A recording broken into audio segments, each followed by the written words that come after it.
देश में ही प्रकाश करता हो, सूरज सर्वदेशी है। ऐसे भगवत प्रेमियों, वो भगवान एक देशी नहीं है, सर्वदेशी है।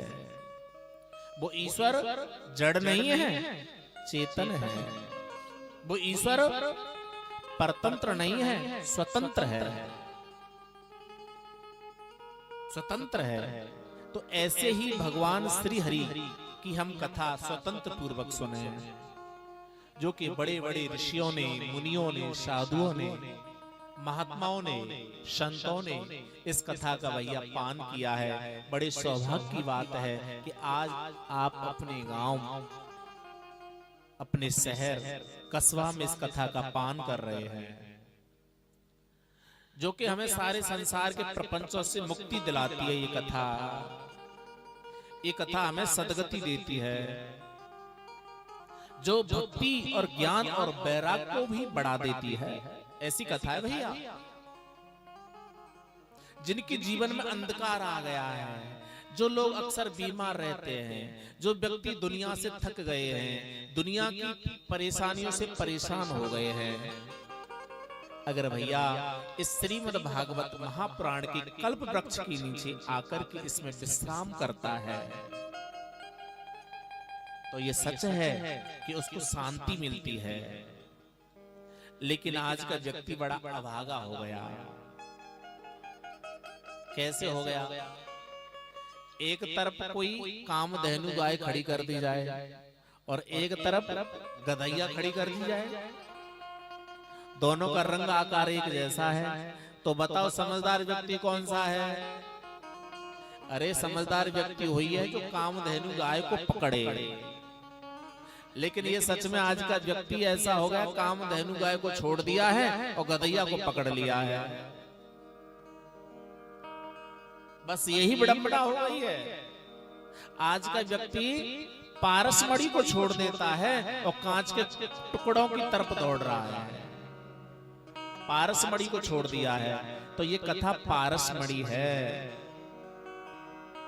ये कथा कामधेनु है, ये कथा कल्प वृक्ष है। जो भी भक्तजन, जो भी श्रोताजन इस कथा के नीचे कथा का पान कर रहे हैं, इस कल्प वृक्ष के नीचे बैठ के भैया, उनके जीवन में पवित्रता आती है।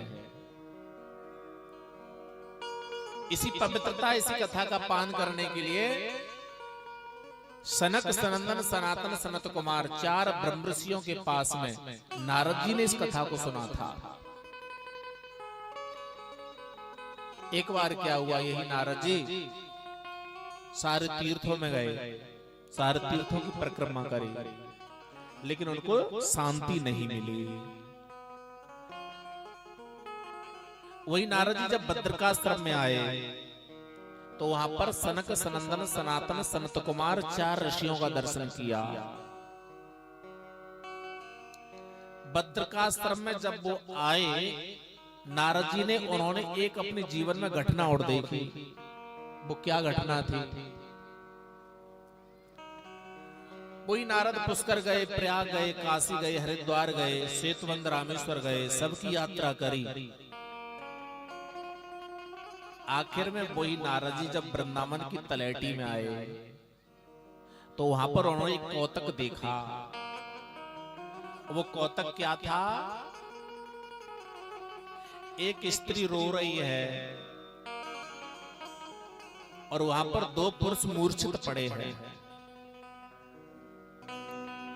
और वो स्त्री चिल्ला रही है, रो रही है,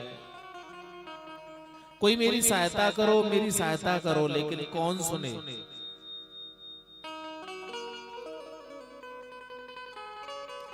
उस स्त्री ने कहा, भो भो साधु क्षणम तिष्ठः। अरे साधु, अरे महात्मा, अरे मुनिजन, जरा ठहर जाओ, जरा ठहर जाओ, जरा ठहर जाओ। नारद जी ने पीछे मुड़ के देखा कि इस यमुना के तट पर एक स्त्री है, वो रो रही है, चिल्ला रही है। बात क्या है? मुनिजन नारद जी ने सोचा कि मेरा उपकार दूसरों का कल्याण के लिए है। दर्शनम तव लोकस्य सर्व अगहरम परम महा। वो स्त्री बोली, ये महात्मा, ये साधु, आपका दर्शन करने के लिए मेरी आंखें लालायत हैं, इधर आओ। नारद जी गए। नारद जी ने कहा कि तुम कौन हो, तुम्हारा नाम क्या है, क्यों रो रही हो, और तुम्हारे पास में ये जितनी बार स्त्रियां हैं वो कौन कौन है।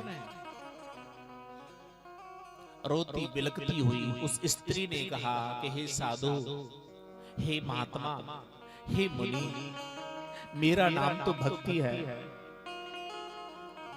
मेरा अवतरण द्रविड़ देश में हुआ, कर्नाटक में मेरा पालन हुआ, गुजरात में मेरा सम्मान हुआ, लेकिन मैं जैसे ही वृंदावन की नगरी में आई तो सब कुछ अजीब हो गया। मेरा नाम भक्ति है, मेरे पुत्र हैं ये ज्ञान वैराग्य, लेकिन सब उल्टा हो गया। ए साधु, ए महात्मा, ए मुनिजन, आप मेरी शंका का समाधान करो। मैं क्या करूं, उल्टा हो गया। मैं बुढ़िया जवान हो गई और मेरे जवान पुत्र बुढ़े हो गए। ये मेरी समझ में नहीं आया। होना तो ये चाहिए, मुझे बुढ़िया होना चाहिए, मेरे बच्चों को जवान होना चाहिए, लेकिन ये सब उल्टा देख रही हो। ए महात्मा, आप मेरे लिए बताओ मैं क्या करूं। ये जितनी बार मेरी सहेलियां हैं, कोई गंगा है, कोई यमुना है, कोई सरस्वती है, कोई त्रिवेणी है, यहां सबका संगम हो गया है। नारद जी ने जब भक्ति की बातों को सुना,